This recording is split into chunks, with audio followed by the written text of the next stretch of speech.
오늘 제목을 하나님의 선교와 우리의 순종 이렇게 잡았습니다. 이 순서를 잘 기억하시면 좋을 것 같습니다. 하나님의 선교와 우리의 순종입니다. 다시 말해서 우리의 순종과 하나님의 선교가 아니라는 것입니다. 이 차이가 있어요.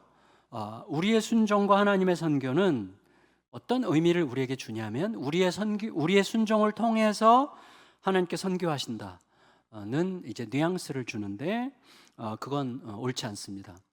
그러니까 하나님의 선교는 우리의 순종을 통해서 진행되는 게 아닙니다. 하나님은 이미 하나님이 하나님의 일을 하고 계시죠. 그러니까 하나님이 이미 이루고 계시는 선교에 우리가 순종으로 참여하여 하나님의 영광을 맛보는 것, 이게 이제 더 합당한 이해입니다. 그래서 우리가 기도할 때 좀 위험한 기도 중에 하나는 하나님 우리를 통하여 하나님의 일을 이루어 주십시오. 이런 기도는 약간 위험합니다. 주여 나를 통해 당신의 일을 이루소서가 아니죠. 주여 부디 주님께서 행하고 계시는 일을 잘 발견할 수 있게 해주시고 그 일에 기쁘게 참여하게 해 주옵소서. 이게 합당한 기도입니다. 여러분, 이 두 개의 차이가 그게 그거 아니야? 라고 생각하면 안 되는 아주 중대한 차이가 있어요. 그러니까 우리의 순종과 하나님의 선교가 되면, 다시 말해서 우리의 순종을 통해서 하나님께 선교하신다고 생각하면 우리도 모르게 성취지향적이 돼요. 내가 뭔가를 더 많이 해야 된다고 생각해요. 그리고 자칫 경쟁적으로 만들어요, 우리들을. 그러면 우리의 영혼은 해로워집니다. 우리의 영혼이 망가지기 시작해요. 그래서 여러분, 겉으로는 굉장히 뭔가 뻑적지근? 하여튼 어떻게 보면 좀 엄청난 뭔가가 이루어지는 것처럼, 막 대단한 성과가 있는 것처럼 보여도 아니에요. 영혼은 다 상하고 있는 중입니다. 그리고 어떤 때는 자신의 무능함에 지쳐서 스스로 자포자기하게 만들 가능성도 무척 많습니다. 반면에 하나님의 선교와 우리의 순종, 하나님이 행하고 계시는 하나님의 선교에 우리가 발견하고 참여하는 이 흐름은 하나님께서 친히 행하신다는 너끈한 확신이 바탕에 깔려 있기 때문에 그 위에서 자유와 기쁨 중에 순종하게 만듭니다. 이게 중요해요.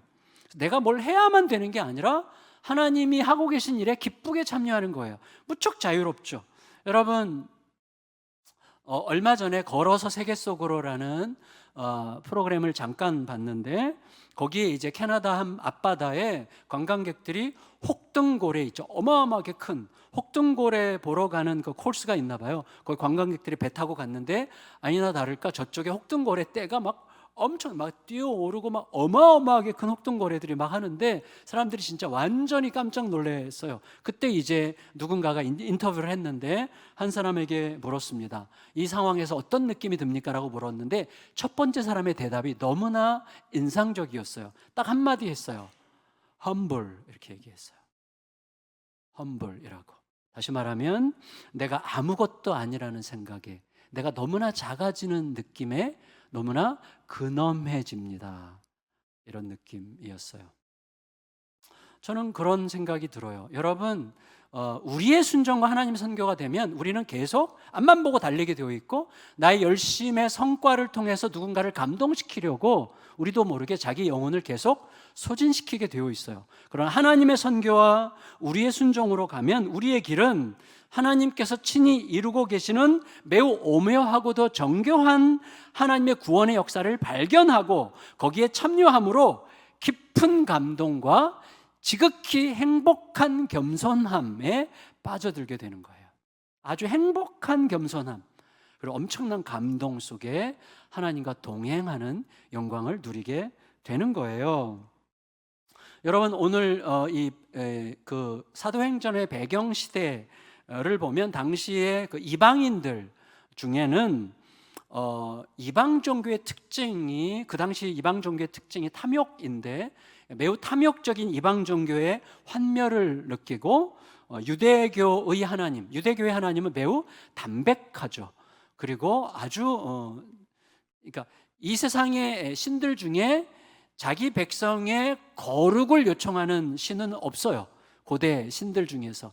자기 백성의 거룩을 요청하는 신, 그리고 그 거룩이 곧 우리들의 삶의 가장 위대한 복이 된다는 것을 알게 하시는 신, 이 유대교의 하나님에게 경탄하고 그 하나님께 희망을 찾는 이방인들이 꽤 많았다고 해요. 그 당시에 욥바, 지난주 베드로가 있었던 장소가 욥바인데, 욥바에서 해안선을 따라서 50km쯤 올라가면 로마 수비대의 주둔지가 있는데 그곳이 가이사랴라는 곳이었고, 가이사랴의 군대의 백부장으로 있었던 고넬료도 바로 그런 사람이었습니다. 그러니까 이방 종교의 탐욕성에 환멸을 느끼고 유대교의 하나님께 매력을 느껴서 하나님을 경외하기 시작한 그런 사람이었습니다. 1절, 2절 한번 같이 읽어보겠습니다. 1절과 2절 시작.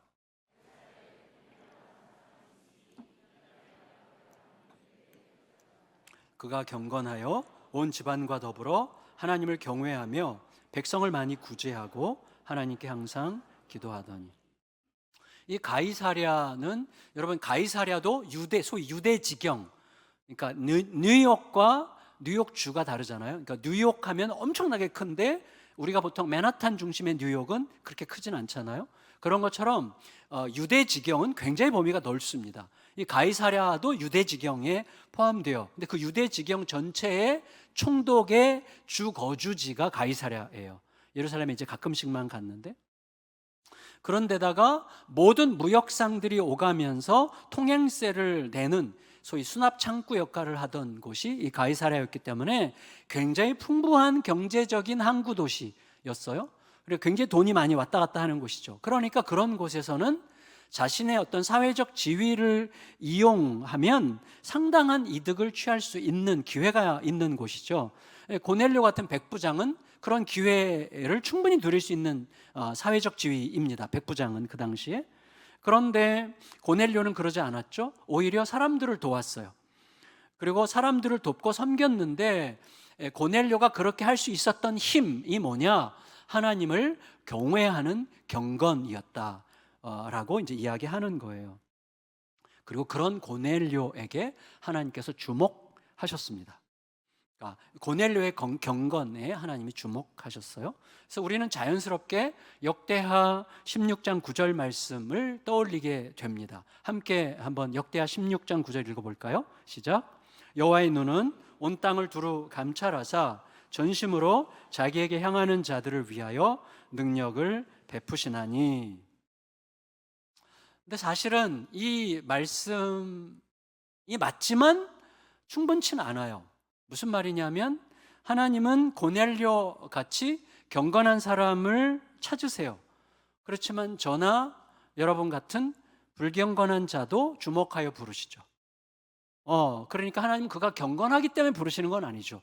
우리가 아직 죄인이었을 때 당신의 아들을 죽게 하셨잖아요. 우리를 사랑하느라고. 그러니까 거기에는 어떤 신비가 있는 것이죠. 그러니까 경건해서 부르셨지만 경건했기 때문에만 부른 건 아니죠. 우리가 알 수 없는 어떤 신비가 거기에 있어요. 근데 어쨌거나 오늘 본문에 따르면 하나님께서 고넬료에게 주목하신 이유는 그의 경건함 때문이었단 말이죠. 그리고 그의 경건함 때문에 주목하셨고, 이제 하나님께서 그의 삶에 개입하세요. 그의 삶에 개입하시는 이유는 경건으로 충분치 않았기 때문이에요. 그러니까 고넬료가 경건했기 때문에 그에게 주목하셨지만, 이제 고넬료의 인생에 개입하시려는 목적은 그가 경건하기만 했기 때문이에요. 다시 말하면 모든 경건한 자들에게도 예수님이 필요합니다. 예수님 없으면 그 경건은 사실 아무것도 아니기 때문이죠.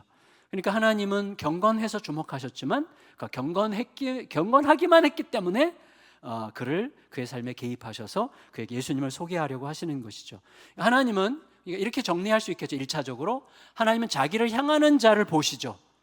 그리고 그의 삶에 개입하심으로 그를 예수께로 데려가시죠. 그리고 그의 순종과 더불어 그의 인생을 새롭게 변화시켜 가십니다. 변화는 예수 그리스도를 통해서만 시작되는 거예요. 여러분 생각해 보세요. 지금 고넬료 얼마나 멋있어요.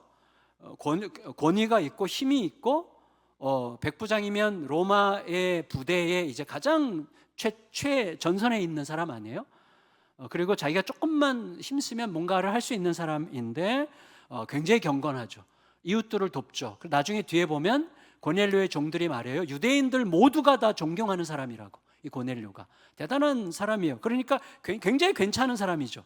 그런데 여러분 아시듯이 우리가 지금 얘기하는 맥락에서 아무리 괜찮아 보여도 거기에만 머물러 있었다면 이 고넬료가 결국 갈 길은 어디예요? 예수 없는 경건한 바리새인이죠. 거기까지가 밖에 못 가는 거예요. 그렇게 되면 어떻게 됩니까? 어느새 유대인들로부터는 할례도 받지 못한 이방인이라는 차별을 받을 거예요. 끝까지.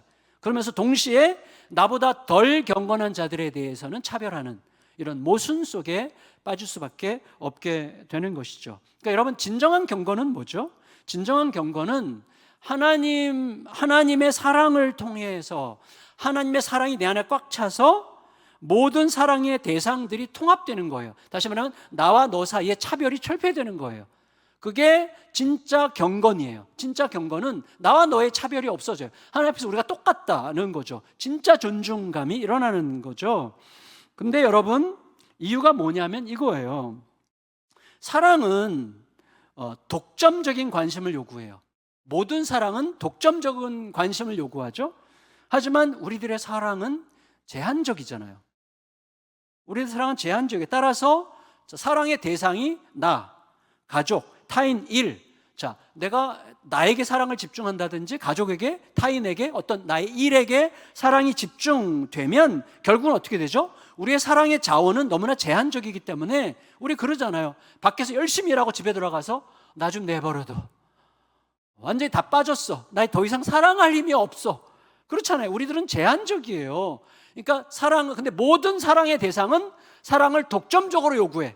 그러니까 사랑의 대상이 나 자신이거나 어떤 일이거나 가족이거나 타인인 경우에는 사랑이 전부 다 분산되거나 충돌하게 되어 있어요.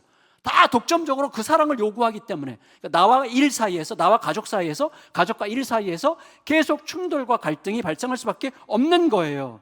하지만 예수님을 통해서 사랑을 확증하신 하나님을 사랑하면, 예수님을 통해서 사랑이 확증된 그 하나님을 사랑하게 되면 모든 사랑의 대상들이 충돌하는 대신에 통합돼요. 왜냐하면 사랑의 자원이 내가 아니기 때문이죠. 사랑의 자원의 근원이 내가 아니기 때문이에요. 사랑의 자원의 근원이 그리스도의 십자가로 바뀌는 거예요. 그래서 십자가에 대한 묵상을 통해서 계속해서 모든 사랑의 대상들을 통합시킬 수 있는 힘이 솟아오르는 거예요. 그러니까 갈등이 없어요. 일도 열심히 하고 가족도 사랑할 수 있어요. 그 힘과 능력이 있는 거예요. 그걸 조절할 수 있는 지혜를 줘요. 그 사랑이. 이게 너무나 중요하죠. 여러분, 나를 다 내주어도 아깝지 않을 만한 통합의 힘과 지혜가 십자가에서 솟구쳐 오르는 것을 느끼게 되는 거예요. 여러분 보세요. 여기 있는 우리 모두가 다 예수님의 사랑을 독점한 듯 기뻐할 수 있어요. 나에게 임한 그 사랑, 막 완전히 그 사랑을 독점한 것 같이 행복해. 그렇지만 옆 사람에게 질투심이 안 느껴져요. 옆 사람이 내 옆에서 주님은 막 자기만 사랑하시는 것 같대. 막 너무 기뻐할 때 제가 질투합니까? 천만의 말씀. 축하해요. 왜 그러죠? 나에게도 넘치니까. 이게 예수님의 사랑의 특성이에요. 막 흘러 넘쳐요. 그러니까 질투가 안 일어나고 충돌과 갈등이 없는 거예요. 그 그리스도의 십자가의 사랑만 그렇게 할 수 있는 거예요. 그렇기 때문에 예수님의 사랑 안에서만 진정한 통합이 가능해지는 거예요. 그러면 일도 가족도 타인에 대한 사랑도 굉장히 밸런스를 맞춰가면서 충분히 통합적으로 사랑할 수가 있게 되는 것이죠. 자, 고넬료가 평소에 늘 기도해 오던 대로 오후 3시 기도 시간이었습니다. 근데 그날은 좀 기도 시간이 달랐어요. 불현듯 어떤 깜짝 놀랄 만한 환상이 임했고, 그리고 천사가 나타났는데 뚜렷하게 눈에 보였어요. 이제 본문을 대체로 읽지 않고 몇 구절만 읽을 건데 워낙 길어서 3절부터 8절까지에 따르면 천사가 이렇게 말해요. 고넬료야, 너의 기도와 구제가 올라갔다. 다시 말해 이게 제사를 드릴 때 향연이 올라가는 표현인데, 너의 기도와 구제가 제사가 되어 예배가 되어 하나님께 올려졌고 하나님께 기억됐고 그것이 너에 대한 하나님의 초대로 이어진 거다. 너가 그 하나님의 초대에 대답하는 길은 베드로라는 사람을 초대하는 거다. 이렇게 이제 얘기를 했어요. 근데 이 과정에서 나중에 이제 집에 가서 찬찬히 보세요. 물론 99%안 보실 가능성이 많지만 저는 이 믿음을 버리겠습니다. 여러분이 집에 가서 절대로 안 읽을 거라는 믿음을 이 시간 이후로 버리도록 하겠습니다. 저의 믿음대로 안 될 줄 믿습니다. 근데 여러분 어쨌거나 이 과정에서 굉장히 흥미로워요. 천사가 마치 고넬료가 보내는 베드로를 초청하려고 고넬료가 사람을 보내는데 고넬료가 보내는 사람들이 베드로를 못 찾을 가능성이 전혀 없게 하려는 듯이 천사가 어떻게 하냐면 고넬료가 묵는 집 사람이 집의 그 주인이 어떤 사람인지, 그리고 베드로의 이름이 시몬이기도 하다든지, 그리고 그 집이 지금 어디에 있는지 구체적인 주소를 자세하게 다 이야기함으로써 고넬료가 보낸 사람들이 베드로를 못 찾을 가능성이 하나도 없게끔 하려고 하는 듯이 너무나 성실하게 이야기해줘요, 천사가.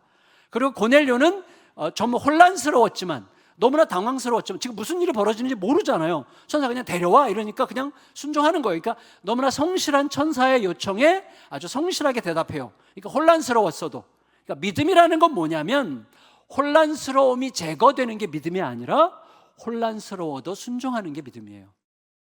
혼란이 없는 게 믿음이 아닙니다. 혼란스러워도 가는 거예요.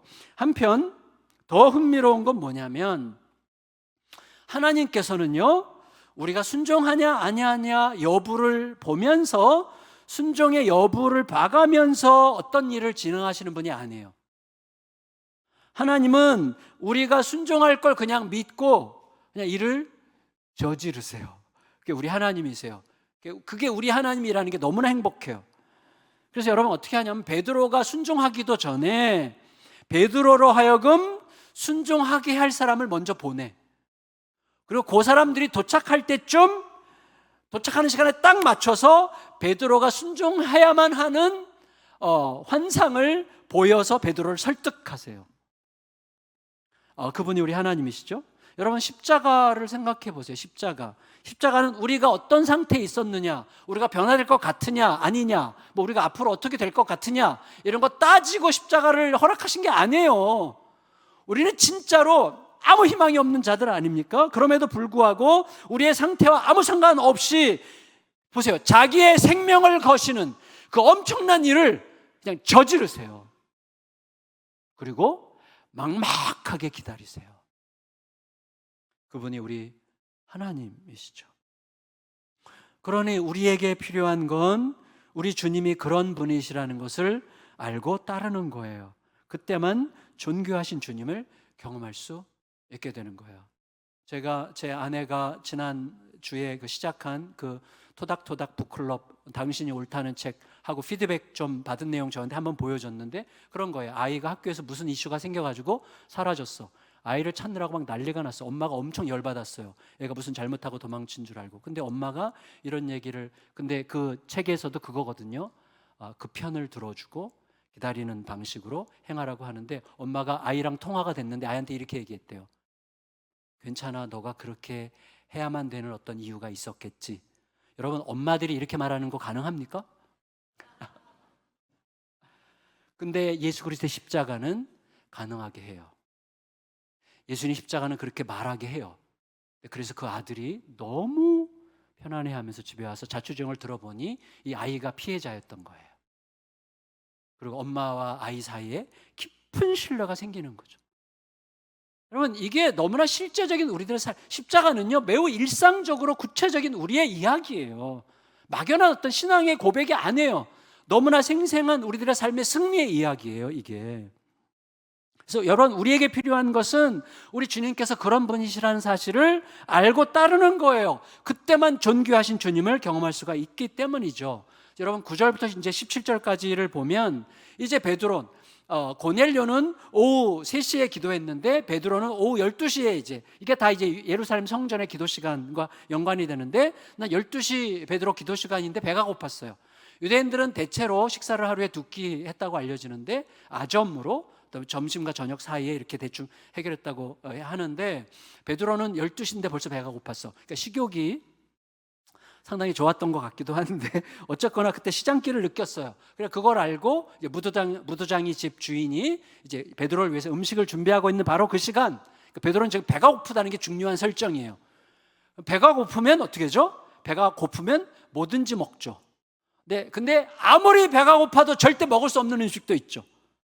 딱 그거예요. 배가 고픈데 아무리 배가 고파도 절대 먹을 수 없는 음식이 하늘에서 보자기에 쌓여 내려오는 환상을 본 거예요. 하늘에서부터 고기가 막 동물들이 잡아 먹어야 되는 고기들이 막 내려오는데 유대인들의 규정에서 절대 먹으면 안 되는 불결하고 부정한 동물들이 꽉 찬 보자기가 내려오는 거예요. 그러니까 아무리 배가 고파도 먹을 수 없는 것들을 하나님께서 뭐라고 그랬어요? 잡아 먹어라 라는 환상이 임하는 거예요. 3번이나.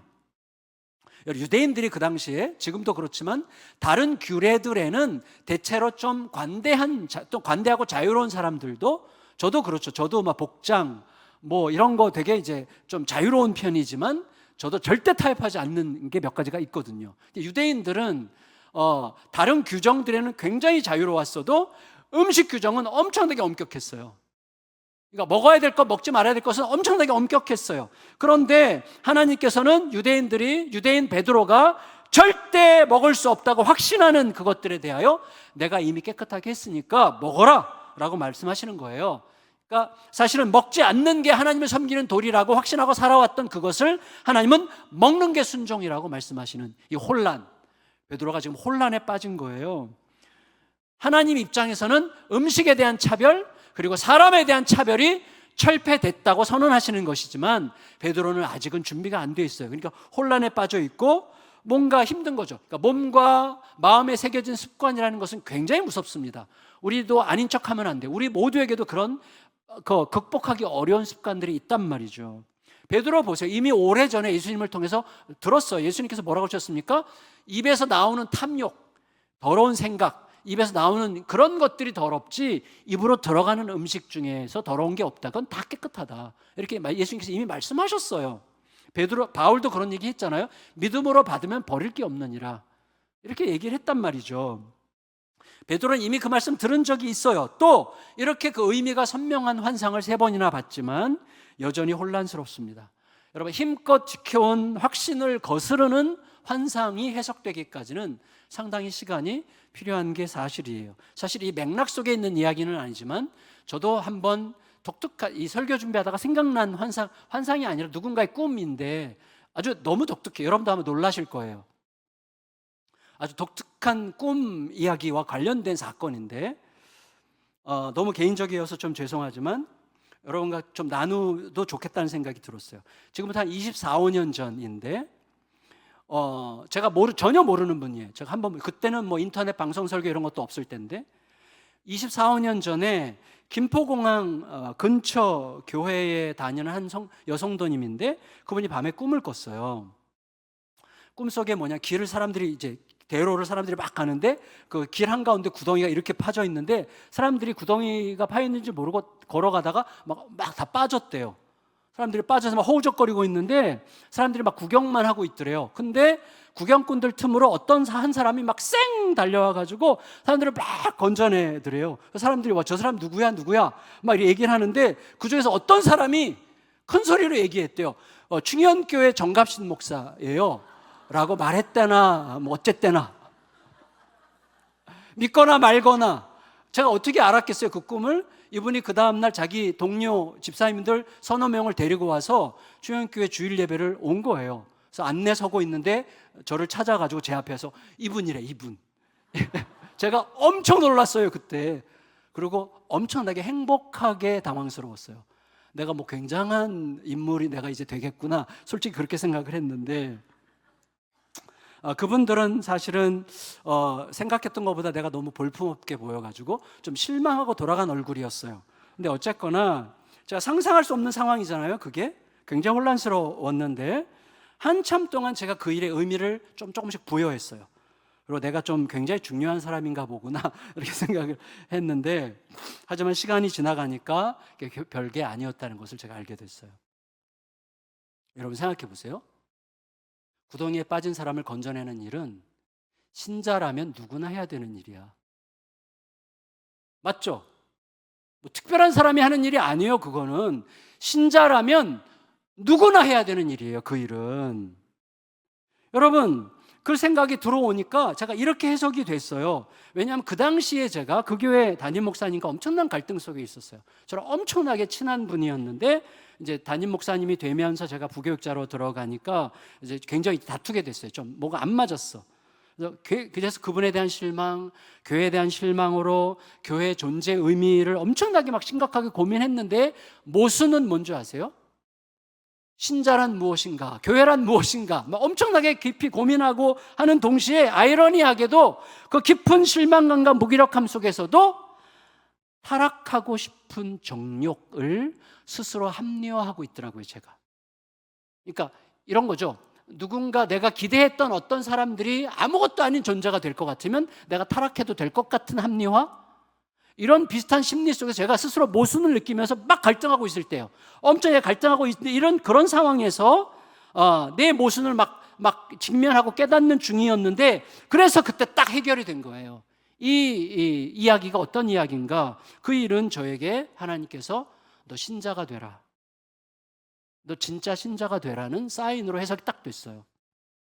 그러니까 그게 계시라기보다는 일종의 경고성 격려였다 이렇게 생각이 됐습니다. 여러분, 저는 그런 거에 관심이 전혀 없어요. 지금은 뭐 그때도 그랬겠지만 지금 훨씬 더 지금 그런 각별한 일, 뭐 그런 일들을 조금 더 원치 않습니다. 왜냐하면 제가 매일, 여러분도 마찬가지겠지만 매일 말씀을 통해서 만나는 예수님과의 동행이 그런 돌발적인 경험과는 비교할 수 없을 만큼 너무나 복되고 너무나 행복해요. 그런 게 전혀 필요치 않습니다. 여러분, 그런데 어쨌거나 가끔 그런 일을 경험할지도 모르겠지만 너무 깊은 의미를 부여할 필요가 없어요. 주님 말씀으로 우리는 충분히 복된 길을 얼마든지 걸어갈 수 있게 하셨고 성령께서 동행하세요. 근데 베드로가 여전히 혼란을 느끼는 동안에 마침 이 베드로의 이 환상에 대한 해석의 단서를 알게 해줄 자들이 베드로의 집을 찾아옵니다. 고넬료가 보낸 사람들이죠. 베드로는 그 환상을 이렇게 해석해요. 나를 찾아온 이방인들과 동행해도 된다는 사인이었구나, 이렇게 해석을 해요. 그게 17절부터 23절까지 이야기입니다. 나중에 집에 가서 꼭 읽어보세요. 여러분이 안 읽어볼 거라고 하는 믿음을 제가 버렸습니다. 근데 여러분, 고넬료와 베드로는 생각해 보세요. 각자 기도하는 중에 들었고 봤죠.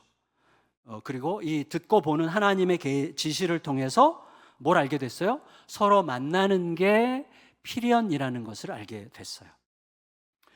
그런데 중요한 건 뭐냐면 두 사람 모두 다 지금 무슨 일이 뭘 위해서 진행되고 있는지는 전혀 몰라. 그러니까 하나님께서 보여주신 만큼만 움직이는데 어디까지 갔어요? 우리 둘이 만나는 게 필연적인 하나님의 이끄심이구나까지는 갔지만 이 일이 도대체 어떤 의미인지는 전혀 알 수 없어요. 근데 보세요. 전혀 알 수 없어서 안 움직이면 안 돼. 전혀 알 수 없어도 하나님의 이끄심을 따라 움직일 때만 그 그림 안으로 들어가는 거예요. 그래서 믿음의 순종이 핵심인 거예요. 그래서 따라서 중요한 건 뭐예요? 하나님께서 알고 계시다는 것을 아는 거예요.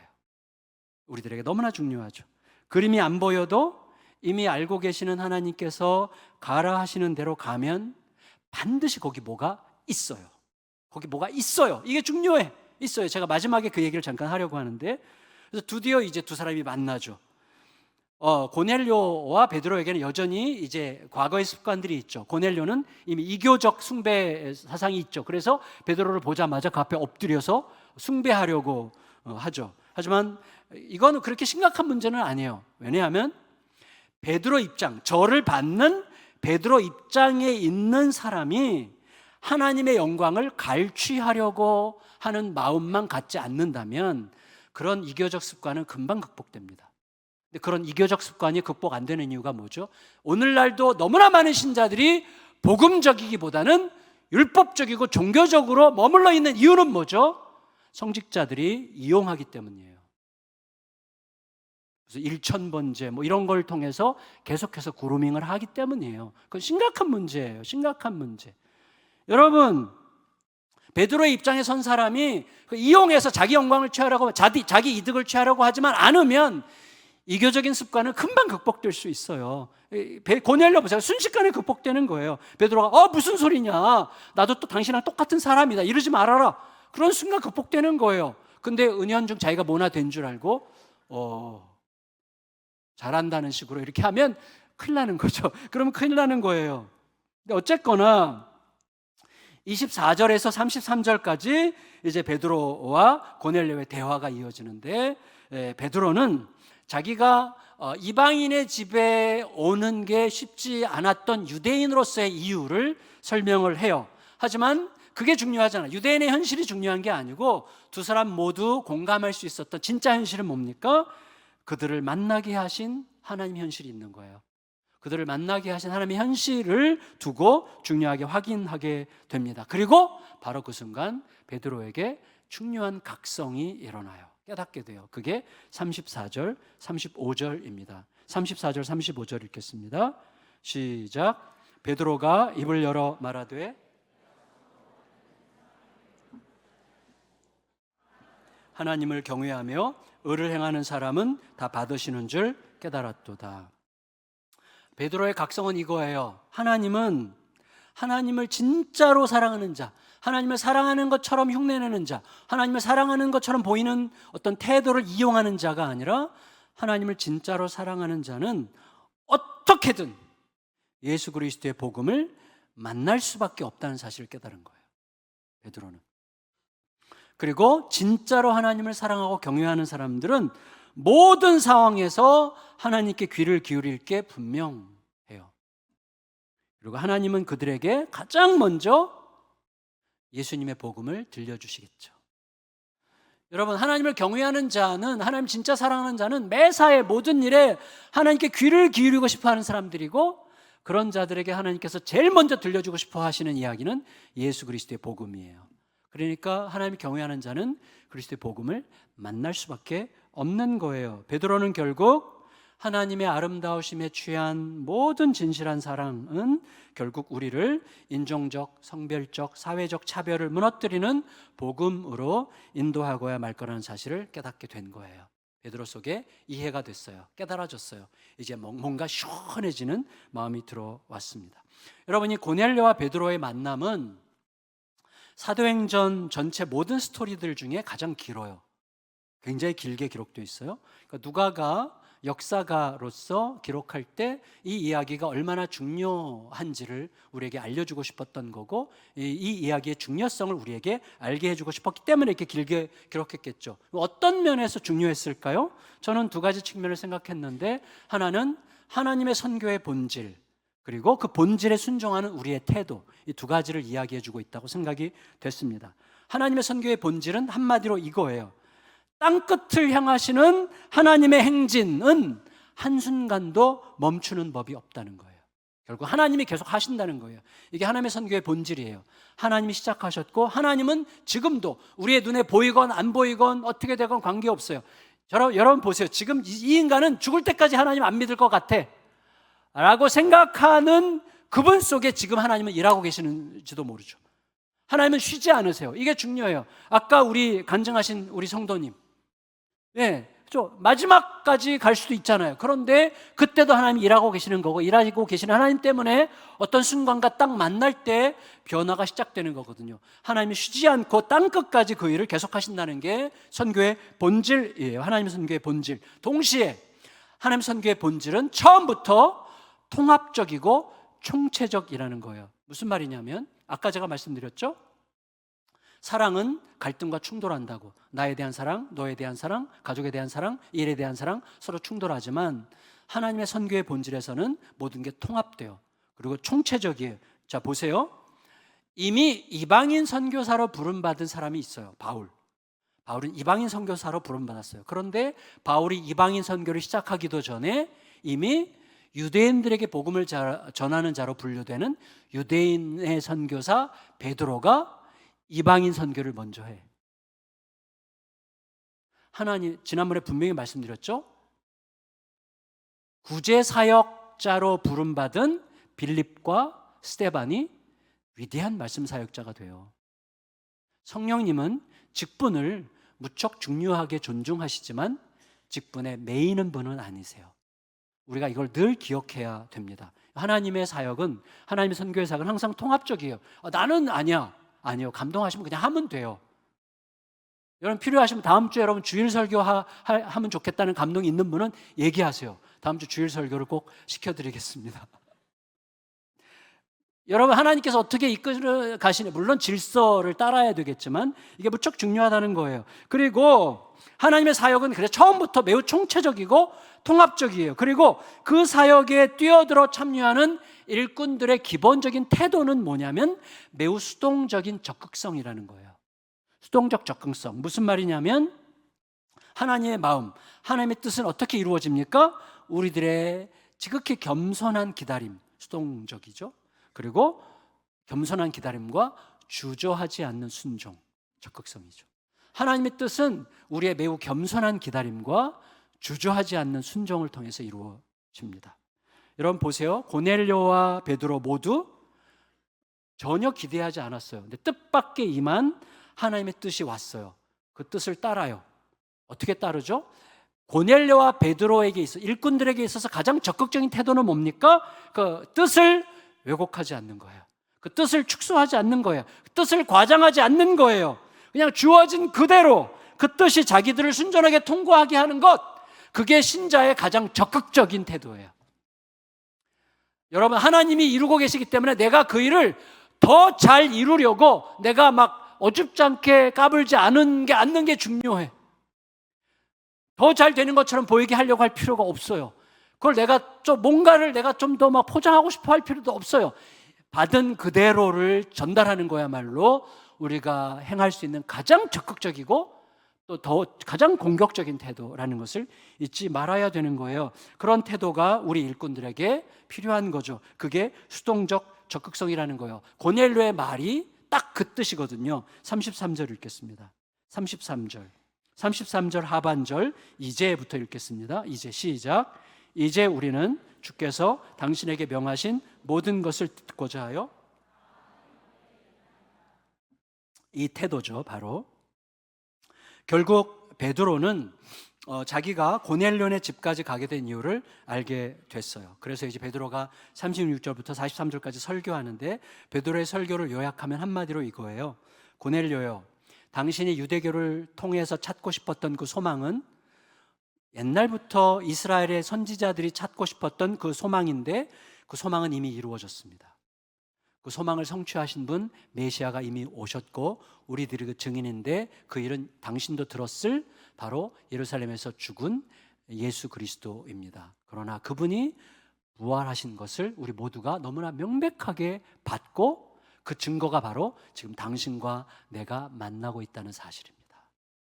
당신과 내가 만나고 있는 이 사실은 어떤 뜻이냐면 당신에게 부활하신 예수 그리스도를 전하라고 하나님이 우리에게 요청하시는 사건입니다 라고 이야기를 하는 거예요. 그 순간 고넬료와 그의 가족과 친구들이 얼마나 이해했을지 우리는 알 수 없어요. 그런데 분명한 것은 예수 그리스도를 믿었을 거예요. 믿었던 건 분명히 어떻게 알 수 있습니까? 베드로의 설교가 끝나기도 전에 하나님은 성령을 보내세요. 베드로의 설교가 끝나기도 전에, 그리고 고넬료와 그의 가족과 친구들이 예수 그리스도에 대한 믿음을 고백하기도 전에 성령이 그냥 먼저 임해. 다시 말하면 이거예요. 하나님은 야, 나는 이 이방인이 예수의 사람이 되는 걸 내가 더 이상, 고넬료 베드로 너 설교 진짜 너무 길어, 나 못 기다리겠어. 너 좀 그만 거기까지만 해. 그래서 막 성령님을 쏟아 부으시고 그래서 그의 믿음을 확증하시는 거예요. 성령님을 통해서. 그러니까 어떻게 해요? 고넬료의 그 가족과 친척과 친구들이 전부 다 자기들이 한 번도 해본 적이 없는 너무나 낯선 하늘의 언어, 방언으로 하나님을 찬양하고 있는 자기 자신을 발견하게 되는 거예요. 하나님이 거기에 그냥 완전히 임하신 거죠. 하나님의 그 조급하심, 구원에 대한 하나님의 조급하신 열심이 이게 적나라하게 드러나게 된 거예요. 그때 베드로가 알게 됐어요. 근데 대범하게 제안을 하고 이 본문이 끝나죠. 44절에서 48절 읽고 마칠게요. 44절 시작. 이 말을 할 때 성령이 말씀을 듣는 모든 사람에게 내려오시니 베드로와 함께 온 할례 받은 신자들이 이 이방인에게도 성령 부어주심으로 말미암아 놀라니 이는 박언을 말하며 하나님의 높임을 들음이로라. 이에 베드로가 이르되 이 사람들이 우리와 같이 성령을 받았으니 누가 능히 물로 세례 베풀물 그 말이요 하고 명하여 예수 그리스도의 이름으로 세례를 베풀라 하니라. 그들이 베드로에게 며칠 더 머무기를 청하니라. 말씀을 마칠게요. 여러분, 베드로는 어제까지만 해도 알지도 못했고 멀고만 했던 이방인과 유대인 베드로가 갑자기 한 하나님의 백성으로 결합합니다. 이게 복음이에요. 여러분, 우리들의 삶에 이 역사가 부디 넘치기를 축복합니다. 말씀을 마칠게요. 다시 확인하는데 우리의 순종과 하나님의 선교가 아니라 하나님의 선교와 우리의 순종입니다. 베드로와 고넬료 두 사람 모두 다 자신들의 만남의 의미를 제대로 몰랐을 거예요. 상관없어요. 몰라도 거기까지만 충분해요. 왜냐하면 이 사건이 이제 어떻게 되죠? 이제 7월 첫 주에 우리가 11장 볼 텐데 11장에 보면 예루살렘이 발칵 뒤집혀요. 우리의 대사도 베드로 사도가 어떻게 이방인들과 저렇게 짝짝꿍이 돼서 놀아날 수가 있는가? 어떻게 함부로 이방인들에게 세례를 줄 수가 있는가? 말이 안 된다. 그래서 예루살렘이 발칵 뒤집혀요. 그리고 발칵 뒤집히는 사건을 통해서 예루살렘의 모든 성도들의 시야가 완전히 하나님의 나라를 향해서 활짝 열리는 결정적인 계기가 돼요. 아직은 몰라, 베드로가 어떻게 펼쳐질지 몰라도 상관없어요. 하나님은 그 그림을 갖고 계시는 거예요. 따라서 여러분, 우리들의 순종의 여정은 뭡니까? 우리가 모르기 때문에 답답한 여정이 아니에요. 우리가 모르기 때문에 답답한 여정이 아니라 하나님이 아시기 때문에 설레는 여정이에요. 우리의 순종의 여정입니다. 일단 믿음으로 따라가면 그게 뭐가 있는 거예요. 이게 중요해요. 제가 마지막 간증하고 마칠게요. 순전히 제 입장에서 보자면 지금 한국교회에 가장 깊은 영향력을 주기 시작한, 그리고 많은 분들이 이 기관에 속하지 않은 많은 분들이 이 운동을 끝까지 정말 성공하면 좋겠다 하는 운동이 복음과 도시 운동이에요. 한국교회를 복음으로 갱신하자, 강단에서 복음이 설교되게 하자, 강단에서 예수 그리스도가 설교되게 하자. 여기 이런 세미나를요 저희가 열잖아요. 그럼 30, 40대 목회자들이 지금 한 이틀 만에 200명씩 막 신청을 해요. 지금 이게 한국교회 굉장히 중요한 운동이 됐는데, 지금 그리고 대표적인 교단의 대표적인 교회들이 전부 다 함께 동역하고 있어요. 한 80여 개의 교회들이 함께 이사회 멤버로 동역하고 있는데, 이 일이 어떻게 시작됐는지 아세요? 저희 교회가 개척되기 이게 2006년 9월이었어요. 2006년 6월에 나온 책이 있어요. 알렌 록스버러라는 사람이 쓴 길을 잃은 리더들이라는 책이 제 손에 어느 날 붙들렸어요. 그걸 열심히 너무 재밌게 읽었어요. 핵심이 뭐냐면 앞으로는 컨퍼런스, 프로그램, 세미나 이게 필요한 게 아니라 목회자들이 겸손히 누군가의 말을 듣고 솔직히 말할 수 있는 공동체가 있어야 된다. 그래서 야단도 맞고 싸우기도 하고 그런 공동체를 통해서 자기가 상대화되고 배우면서 정직한 목회를 하게 되면 그게 살릴 거다, 이 땅의 교회들을. 그 책 읽고 너무나 감동을 받았어요. 개척을 하자마자 김민중 목사님께 이런 모임을 하자고 제안을 했어요. 목사님이 좋다, 하자. 그래서 사람들을 모아보라. 사람들 모았어요.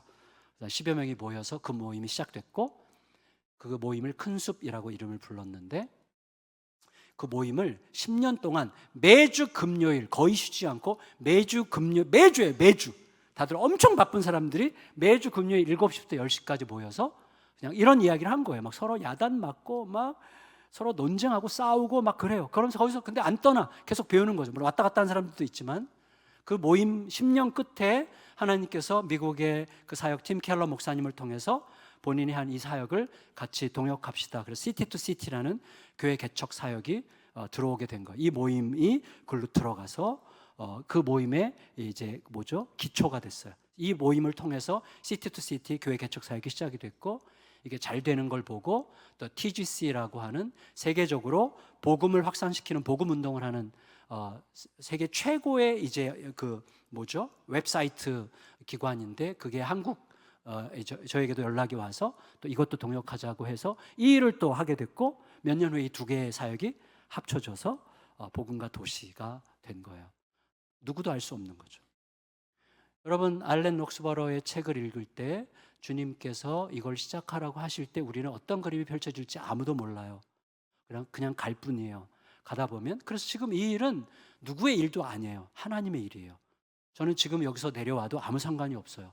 하나님이 당신 일을 하고 계시니까 아무 상관. 그리고 이 일을 주도하는 분들은 또 계속 세워지고 있어요. 그러니까 하나님이 하시는 일이니까 그게 너무나 자유롭고 평화롭고 아름답게 진행이 되는 거예요. 여러분, 우리의 삶도 똑같다고 저는 생각합니다. 여러분, 우리의 인생의 모든 그림은 감춰져 있어요. 근데 감춰져 있기를 바라요, 저는.